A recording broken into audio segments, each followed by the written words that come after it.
This is your time. The time where you take risks. You take chances. Push everything aside that's telling you no. You have the possibility to shape your identity, to construct and build your life into the power you can achieve. Nothing here is stopping your progress except yourself. You're the only thing that's holding you back. If you want to become successful in life, number one, you got to change your mindset. He said, you don't get in life what you want, you get in life what you are. Develop your communication skills, because once you open your mouth, you tell the world who you are. I believe that all of us are born unique, but most of us die copies. You got to find out what is it that turns you on, what resonates with you. One of the things that I realized and what allowed me to become successful as a speaker, the speaking industry has been hijacked by people who speak to sell, and it's okay to do that and make money. I speak to change lives because somebody spoke and changed my life. So this is my passion. This is my drive. This is something that I feel in my heart. And so the key to that hunger-driven life is a heart-centered life. I didn't do what I'm doing for years because of my programming, because of the culture in which I was raised in. I would see other people with degrees and PhDs and MBAs and credentials I don't have, and I convinced myself I couldn't do it. But Mr. Washington, on that day, we became friends, and he taught me not only someone's opinion of you does not have to determine your reality.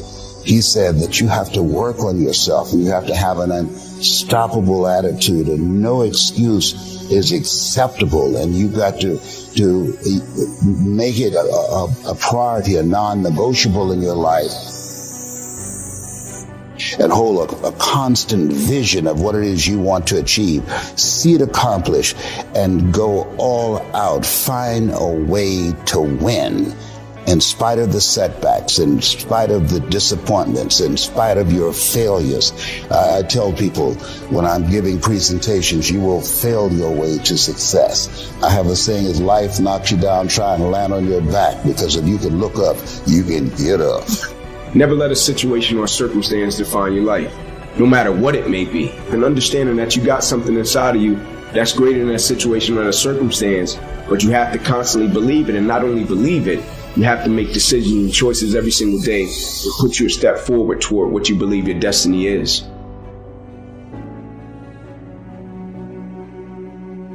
In life, it's a lot of moments and it's a lot of people that change and impact your life. Right? Like, I don't believe it's just one moment and you say, this one moment just changed my life. Even though that moment may have, but it's going to be another moment that's going to shape and change your life as well. Either somebody is in the midst of adversity, or just came out of adversity, or it won't be long before they head into adversity. So you need to be prepared either way. And so we all go through adversity, opposition. I think that's the thing that makes us all in common as people, right? No matter if you're from London, Atlanta, Florida, California, New York, like, we're all going to go through something at some point or phase in our life, right? And as cliche as it sounds, when the quote says, it's never about what happens to you, it's about how you respond to it. That's very true, right? But in the same sense, I think what's most important is when we go through something, what's the perspective that we have of it, right? Because for most people, when you go through something, the person's natural perspective is, okay, what did I lose? Right? What happened to me? Like, I took a loss, right? People never look at it and say, okay, man, tell me, what did you gain? Right? Even though I know it hurt, you didn't want to go through it, but look at it in a way to where you can say, what's the lesson in this? Right? What would you say life is trying to teach you from dealing with this? And so when I went through it, my perspective was, okay, what can I extract from it to apply to other areas and aspects of my life that I feel can help other people? And I firmly believe the quicker you can shift your perspective from yourself to others when you're in the midst of adversity, the quicker you'll get through it, right? Martin Luther King has a quote that says, life's most persistent and urgent question is, what are you doing to help other people? Now, I'm not telling you to not acknowledge your pain. I'm not saying that. I'm not telling you not to say, man, I'm going through this and it's hard. I'm not saying that. I'm saying when you go through it, look at it, step back from the picture and say, okay, I'm dealing with this. 9 out of 10 times, there's somebody else that's either dealt with it or they're going to deal with something similar to this. And if I deal with it in the right way, I can use it to add value to the lives of other people.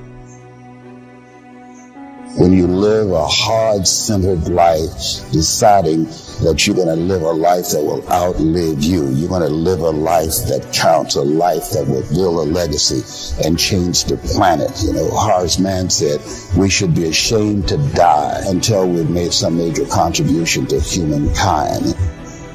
Get to know yourself. That I believe that we're taught, be ye not conformed to this world, be ye transformed by the renewing of your mind. Don't live the life that has been given you. But when you go for a walk with someone, something happens without being spoken. He said either you adjust to their pace or they adjust to your pace. Whose pace have you adjusted to?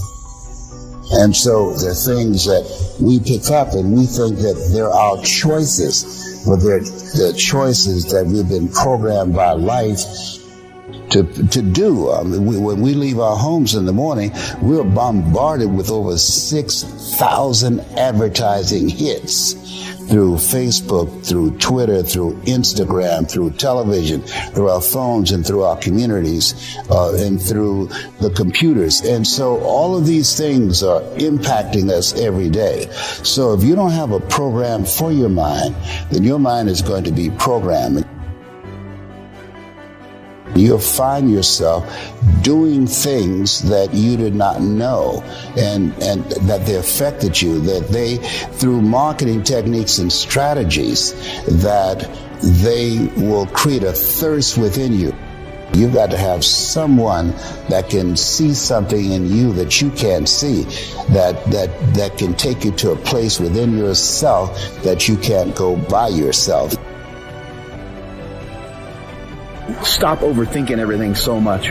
Realize that while you are trying to do a lot of things in your life at once and you are trying to be better than you were yesterday, also realize you don't have to try to do anything.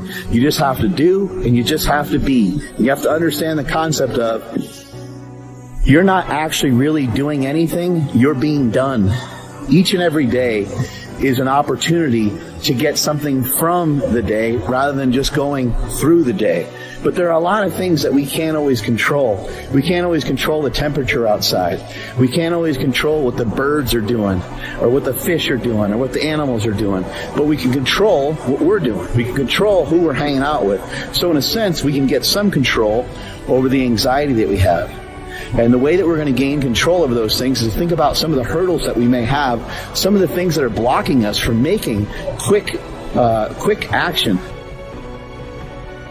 The reason that I think belief is important is because, like, when you're young or when you do something and you're a novice, right, and you start out doing it and you might think you can do something with it or you might not. You might do it and it's being driven by your passion. And then somebody comes along that's a little bit older or even more experienced, and they can see it in a way that you can't see it, right? And so I think it's important with belief, because if a person believes in you in a way that you don't believe in yourself, you can rent that person's belief until you get strong enough to possess your own, right? And you use that person's belief to fuel you every single day, right? Because you can have a level of belief with what you're doing, but you can go back to a certain set of circumstances that tell you, nah, it's not going to happen. And so you rent that person's belief until you get strong enough to possess your own. Life is an adventure, and it's going to be a challenge.